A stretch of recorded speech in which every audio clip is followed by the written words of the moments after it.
ये चीज कहना चाहती हूँ, क्योंकि आपके माध्यम से जो भी दर्शक ये चीज देख रहे हो, आप मेरे को आज यहाँ देख लीजिए।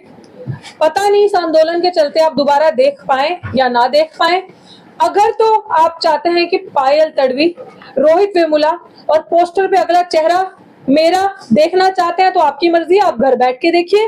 और अगर आप नहीं देखना चाहते तो मेरे साथ उस आंदोलन पे आइए, क्योंकि मैं मेरे समाज के सम्मान की और आत्म सम्मान स्वाभिमान की लड़ाई है, मैं लड़ रही हूँ। मैं जीवित होके मैंने मिसाल दे दी है, मुझे नहीं लगता मुझे कुछ ज्यादा कहने की जरूरत है। एक ही निर्णय लिया था कि नौकरी नहीं, अब न्याय चाहिए, और उस न्याय के लिए लड़ते लड़ते अब सब्र की जो हद है वो पार हो चुकी है। इसलिए आप सबके सामने है, निर्दोष यहाँ खड़ा है, नौकरी से बाहर है, दिल्ली विश्वविद्यालय के अंदर जो आरोपी है, जो क्रिमिनल है, वो कुर्सी पे बैठी है, आपके सामने है। तो ये दो किस्म की प्रक्रियाएं जो दिल्ली यूनिवर्सिटी से हो रही हैं।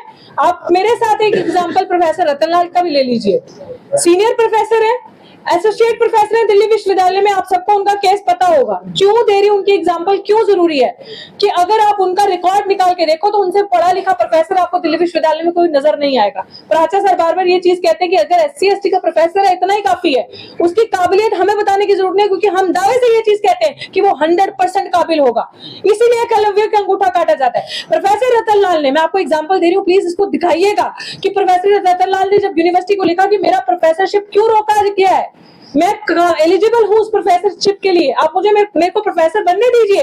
तो यूनिवर्सिटी आगे से रिप्लाई करती है रतनलाल सर को कि आपको इसलिए नहीं हम कर रहे प्रमोट क्योंकि आपके ऊपर FIR है और आपका केस पेंडिंग है।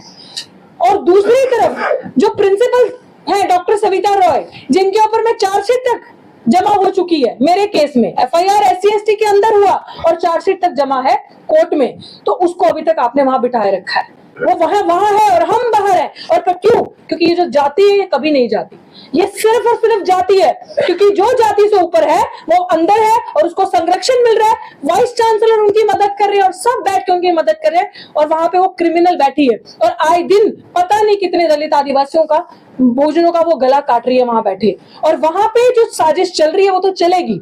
28 तारीख को मैं 12:30 बजे से उस प्रोटेस्ट में बैठ रही हूँ। या फैसला बहुजन समाज करेगा, या वो वहां रहेंगी, या आपको अपनी बहुजन बच्ची चाहिए, ये फैसला मेरा समाज करेगा। साथ देना होगा, देखना होगा जीवित तो आ जाइएगा, अगर फोटो में देखना होगा तो वो आप बता दीजिएगा, क्योंकि हमारा समाज ना 13वीं पे आता है खुल के, तब नंबर लगते हैं कि किसने कौन चला गया और कौन नहीं आया। जीते जी जब आपको कोई कहता है कि मैं जातिगत भेदभाव का शिकार हूं तो आप उठ के नहीं आते। तो अब मैं भी देखूंगी बड़ा बड़ा भाषण देने वाले, बड़े बड़े नंबर लगाने वाले, कितने मेरे समाज के नेता आकर असल में मेरा साथ देते हैं। ये मेरी आप सबसे अपील है।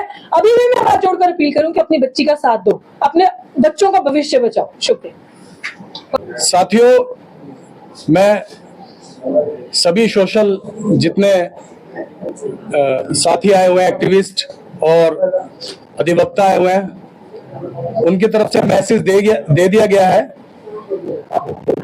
साथियों, ये लड़ाई जो है केवल डॉक्टर रितु जी की नहीं है, ये लड़ाई SC ST OBC माइनॉरिटीज, ये उन सभी लोगों की लड़ाई है, क्योंकि डॉक्टर रितु जी सभी के मुद्दों को पुरजोर तरीके से सोशल मीडिया पे भी लड़ती हैं और ग्राउंड पे भी लड़ती हैं, आपने देखा होगा।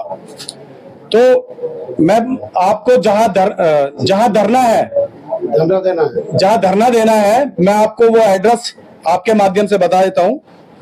आर्ट फैकल्टी गेट नंबर 4, जो पास का मेट्रो स्टेशन है वो विश्वविद्यालय, मेट्रो विश्वविद्यालय।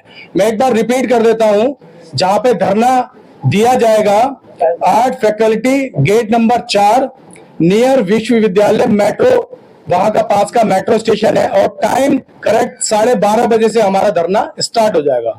तो जितने भी साथी हैं, आपके माध्यम से ये मैसेज जब भी सर्कुलेट होगा, लोगों तक पहुंचेगा, बहुजन साथियों तक पहुंचेगा, उनसे मेरी एक ही अपील है, गुजारिश है कि ये लड़ाई डॉक्टर रितु जी की नहीं है, ये लड़ाई हम सब की है और इस लड़ाई को जीतना है। नहीं तो आज हम एग्जांपल दे रहे हैं रोहित वेमुला जी का, पायल तडवी जी का, तो वो उस समय का इंतजार नहीं करना है, क्योंकि मोमबत्ती लेके कैंडल निकालना, मार्च निकालना, मशाल लेके मार्च निकालना, बाद में जुलूस करना, उससे कोई फायदा नहीं है।